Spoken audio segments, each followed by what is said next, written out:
Good evening সবাইকে।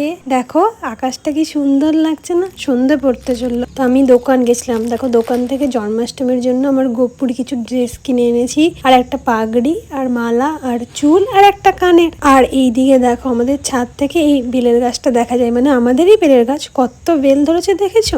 Bell কিন্তু পাকতে 1 বছর লাগে। তারপর তো আমি একটু ঢং করছিলাম। আর এই দেখো ওপেনটি বাইস্কোপ, এই বাইস্কোপ দিয়ে কি দেখা যায় চলো দেখে আসি। আচ্ছা এই সবই দেখা যাচ্ছে, মানে আমার বাড়ির চারপাশের পরিবেশ। আর হ্যাঁ, ভাইও তো ছাদে ছিল, তো ভাইকে টাটা বলে দিয়ে নিচে নেমে চলে আসি। আর এসেই প্রথমে সন্ধ্যা দিয়ে দিই। আর এই দেখো আমার জগন্নাথকে কি সুন্দর লাগছে না, লাল টুকটুক। তারপরে আর কি, রোজ দিনের নাই আজও সন্ধ্যা পড়তেই আমার পেটের চুয়াগুলো দৌড়াতে শুরু করে, তাই গান্ডে পিণ্ডে গিলতে বসে যাই। তারপরে আমার মনে হয় একটু রূপসজ্জা করা দরকার, তাই নেল পালিশ পরতে শুরু করেছিলাম। তো আজকের মতো এইটুকুই, তোমাদের সাথে আবার দেখা হবে কাল পরশু কোনো একদিন। ততদিনের জন্য টাটা।